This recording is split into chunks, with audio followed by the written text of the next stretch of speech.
Assalamualaikum warahmatullahi wabarakatuh. Selamat datang di YouTube channel Zazignesia Education.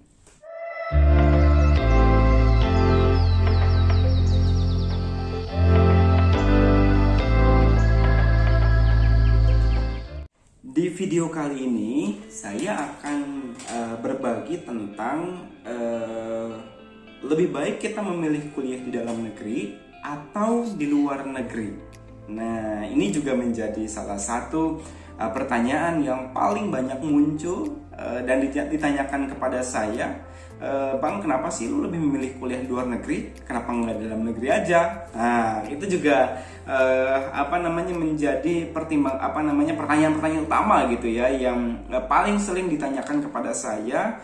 Dan mungkin bisa jadi ini juga menjadi kegalauan dari teman-teman semuanya gitu ya. Apakah misalnya saya lebih memilih untuk di luar negeri atau misalnya lebih memilih untuk di dalam negeri. Nah, di video kali ini saya akan mencoba menjawab hal tersebut, kemudian dari perspektif secara personal saya. Jadi ini saya mau disclaimer dulu bahwa video ini adalah berdasarkan pengalaman pribadi saya sendiri gitu. Jadi mungkin bisa jadi hal ini adalah sesuai dengan kondisi dari keadaan teman-teman, bisa jadi juga ini adalah berbeda dengan keadaan teman-teman.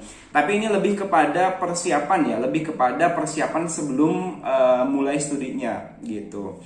Nah, jadi yang pertama, kalau seandainya kita memilih untuk memilih studi dalam negeri maupun luar negeri, yang pertama adalah jurusan atau misalnya program studi yang kita tuju gitu. Nah, misalnya saya sendiri adalah program studi pendidikan Pancasila dan Kewarganegaraan. Nah, sebetulnya di Indonesia juga ada gitu ya untuk S1, S2 PPKN gitu ya, dan bahkan banyak sekali pilihannya. Kalau misalnya di Jawa Barat ya ada di UPI Bandung gitu kan. Kemudian ada juga di UNY Negeri Yogyakarta. Kemudian kalau tidak salah di Universitas Negeri Malang juga ada gitu ya. Nah, tetapi kenapa saya lebih memilih untuk ke luar negeri gitu?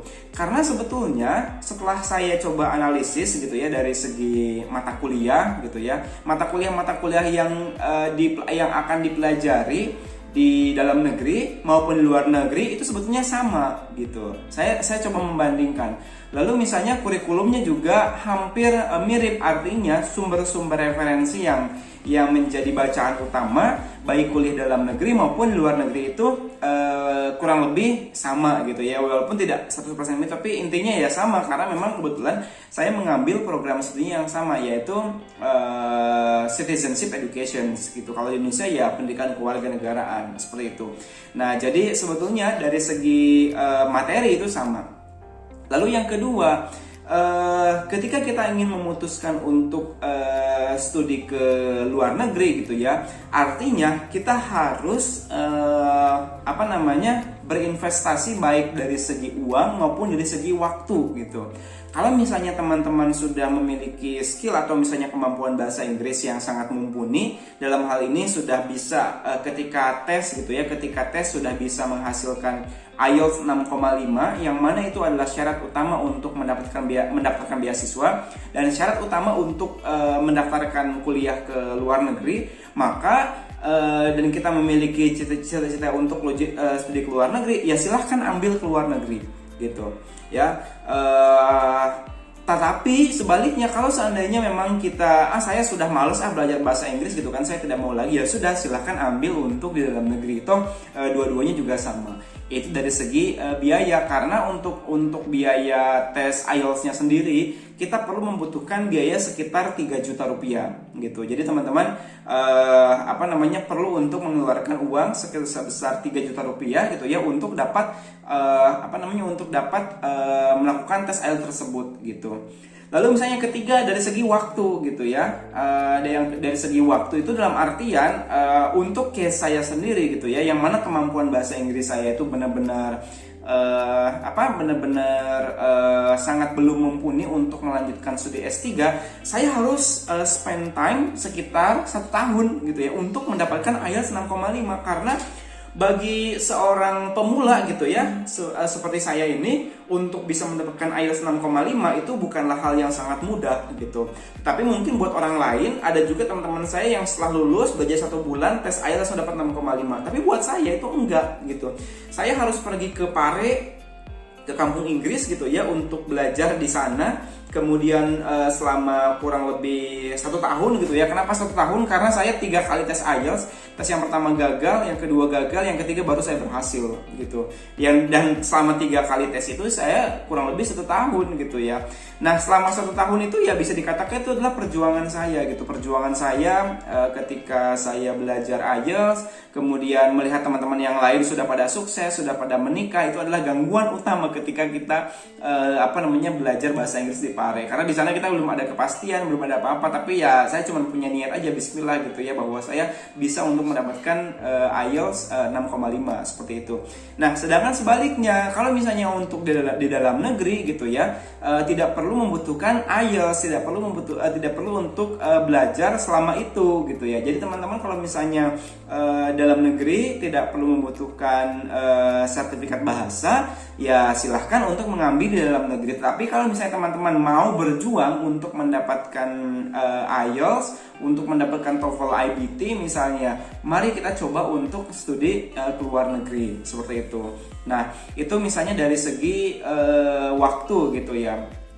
Lalu berikutnya dari segi karakter kita gitu ya. Dari segi karakter kita, apakah kita mampu untuk tinggal jauh bersama orang tua misalnya selama S1 kita masih tetap tinggal bersama orang tua. Kalau saya kebetulan dulu ngekos ya, saya kuliah di Jakarta, kemudian selama 4 tahun saya ngekos, jadi saya sudah terbiasa jauh dengan orang tua. Artinya masalah cuci baju, masalah masak, masalah makanan, artinya saya tidak ada masalah dengan hal tersebut. Jadi saya artinya selama 4 tahun saya sudah bisa hidup mandiri. Tapi bukan berarti juga teman-teman yang selama ini hidup dekat dengan orang tua belum tentu juga teman-teman tidak bisa mandiri. Saya sangat yakin kalau kita sudah memiliki keinginan yang kuat, kita bisa untuk hidup mandiri.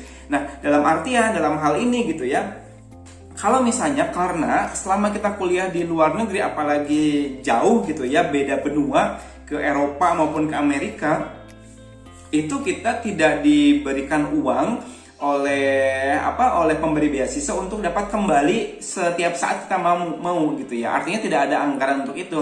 Kalau misalnya kita mau pulang, ya itu harus menggunakan biaya sendiri gitu ya. Dalam arti misalnya kita mau pulang tiap semester, tiap 6 bulan sekali atau setahun sekali, atau pas lebaran kita mau pulang. Karena selama saya kuliah di sana, lebaran pun saya nggak pulang gitu ya. Kalau kuliahnya setahun, kalau kuliahnya 2 tahun, ya mungkin kita 2 tahun nggak pulang seperti itu. Nah, pertimbangan itu juga bisa menjadi salah satu pertimbangan apakah saya lebih milih untuk luar negeri maupun dalam negeri. Karena kalau misalnya dalam negeri, misalnya kita berbeda kota saja, kita misalnya setiap minggu bisa pulang, atau bahkan setiap bulan bisa pulang seperti itu, atau setiap 6 bulan sekali kita bisa pulang. Karena apalagi sekarang transportasi darat, transportasi udara itu sudah sangat mumpuni untuk bisa pulang gitu ya, setiap sebulan sekali misalnya, untuk bertemu dengan orang tua seperti itu. Nah, kalau misalnya kita tipe orang yang memang saya lebih nyaman dekat dengan orang tua, saya lebih nyaman dekat dengan keluarga, atau misalnya teman-teman di sini ada yang sudah berkeluarga, ada yang sudah menikah misalnya, kan kita sulit untuk meninggalkan anak istri gitu kan, ataupun sebaliknya, ya lebih baik memilih untuk dalam negeri seperti supaya keluarga kita bisa terpantau. Tapi case saya pada waktu itu, saya belum menikah dan orang tua memang sangat mendukung gitu ya, dan saya juga mampu untuk hidup mandiri. Akhirnya saya lebih memutuskan untuk studi ke luar negeri seperti itu. Lalu berikutnya dari segi cuaca. Nah, teman-teman, hal ini juga perlu untuk dapat menjadi pertimbangan, karena cuaca ini terkadang menjadi permasalahan tersendiri gitu ya ketika kita sudah luar negeri.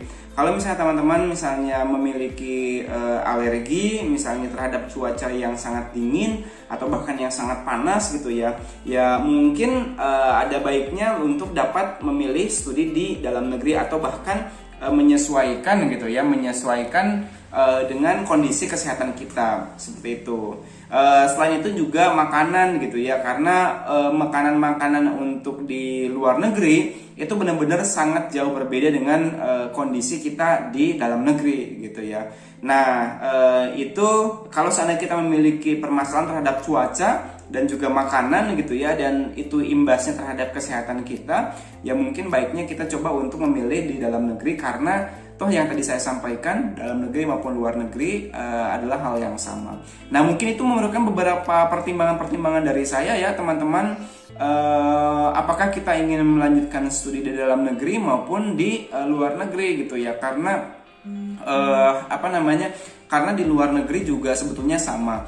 Nah, di video berikutnya saya sudah video sebelumnya maksud saya sudah menerbitkan tentang tantangan akademik gitu ya, tantangan akademik ketika studi di luar negeri. Silahkan cari videonya tentang jangan kuliah ke luar negeri sebelum tonton video ini. Nah, judulnya itu ya. Jadi silakan teman-teman untuk scroll kembali video saya tentang studi ke luar negeri. Kurang lebih itu saja ya untuk untuk topik kita di video kali ini tentang pertimbangan utama apakah kita baik dalam negeri maupun luar negeri. Oh ya, jangan lupa subscribe YouTube channel Zeziknesia Education dan follow Instagram Zeziknesia Education juga.